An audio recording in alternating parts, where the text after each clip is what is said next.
Well, the next stop on the Bixby tour, we're here at the Heirloom tomato trials, and with me is Carla Novak. She's a field assistant here at Bixby, and Carla, you're kind of in charge of this trial, aren't you? Yes, I am.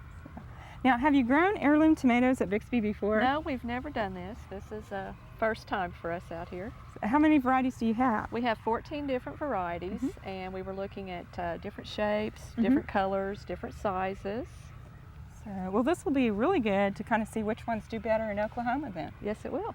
So, now, what kinds of things, data are you taking off of these plants? I've been measuring the plant height. These are all indeterminate, so they get much taller than the commercial varieties. And we're checking fruit size and weight and looking for defects. We've seen a lot of cracking this year. Oh, it's a year for that, isn't it? Yes, it is. So, now, usually it might be kind of hot and dry. How do you keep all of these watered? You've got a lot of vegetables out here. Yes, we do. We use trickle irrigation, row drip. And of course this year we've had so much rain we have not had to water, but in a normal year we would probably run the trickle 3 or 4 hours a day. So, well, with the heirloom tomatoes, have you seen many differences between some of the tomatoes that are usually grown here?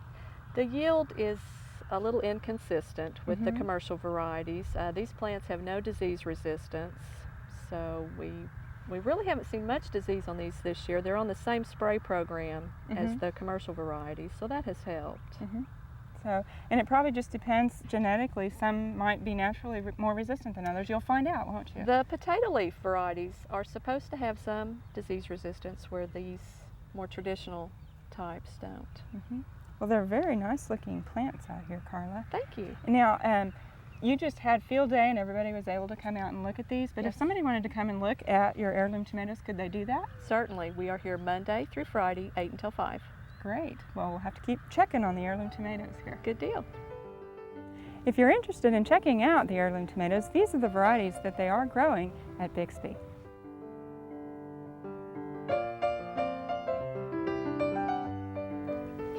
Well, as we're on the subject of tomatoes, a lot of times people wonder how they should train their tomatoes. And in this specific trial, Dr. Kahn, professor of horticulture, is going to tell us about how they're testing different ways to grow tomatoes. Thank you for talking to us, Brian. Well, thanks for coming out and looking at this for us, Brenda. This is a cultural system trial that we've got here at the station. And we have 2 different types of culture for support of our tomatoes. We can have them in metal rebar cages like this, or we can have them in another system which is a trellis that we call stake and weave. And there's some advantages and disadvantages to both systems, but the cage system like this will tend to give you the higher total yield, whereas the stake and weave will give you a little bit earlier yield but a little bit less total because the plants have to be pruned. Oh, I see. Now, as I'm looking at these cages, they're fairly short. Are these determinate tomatoes or indeterminate? These are determinate tomatoes, and in fact, most of the tomatoes that you'll see in our trial here are determinate because that's what's preferred for commercial production.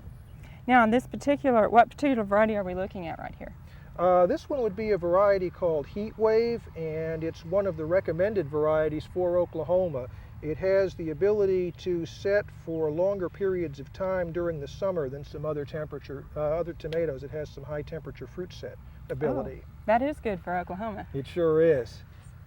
Now, these are in cages here, and again, you said you don't have to do any pruning to these, right? These we don't prune at all. When the plants are young, we just take the cage, put it on over there, and then the plant will pretty much grow within there. Sometimes we have to kind of take a branch and steer it inside, but they'll pretty well stay by themselves once they're caged. Oh, good.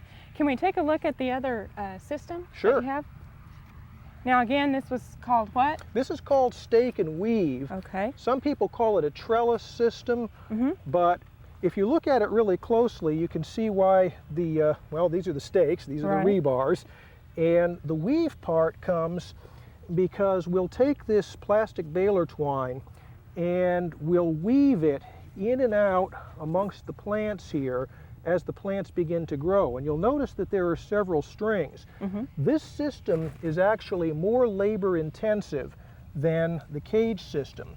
because with the cages, once you put the cage on, the plant's basically there and it's supported. With this system, you have to come back periodically, maybe even every week while the plant's young, and put another string on here and weave it in and out, in through the plants to help keep it in place and supported.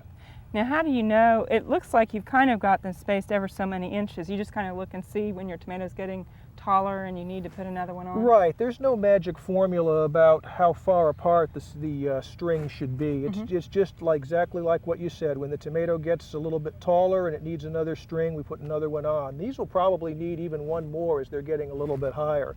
But again, these are determinants. In fact, this is the same variety that we just looked at in the cages. So you're basically, good science, you're testing the same variety two different ways. Exactly. Very good. Now, you also talked about pruning them. Do you continue pruning them all summer or just until they start setting fruit? No, we only prune them up until they have their first flower cluster. And this plant's so big it's going to be real hard to see. But normally what we would want to do is to take off any branches below the first flower cluster up until this one here, which is the last branch before that first cluster. Actually, one came out here at the end, but we'll pretend he's not there. Okay. And we would prune it down here, and then we'd let this one go, and then from that point on, we would not prune anymore and just let it branch and grow on. And being a determinate tomato, it's going to stay fairly compact anyway, even without more pruning. Now, what's the idea behind that? Does it just open them up a little bit more? Well, the main thing is to give them support, because you could let a tomato grow and sprawl on the ground, but if you do that, you're really opening it up to disease and damage from like slugs or turtles or things that come along the ground like that. And by getting it up, it gives you better quality fruit. It also makes picking easier. You can see the fruit here are very exposed and open. Right. And that's actually one advantage of this stake and weave system over the cages, is that it is easier to get to the fruit. Okay. Well, this is a very interesting trial, and thank you for telling us about it. Thanks for taking the time to look at it with us. We hope you've enjoyed this classic from the Oklahoma Gardening Vault. Remember, even though these tips and techniques are timeless, there's always something new to learn in the world of gardening. By subscribing to both Oklahoma Gardening and OK Gardening Classics, you'll have access to a wealth of gardening knowledge, both classic and contemporary.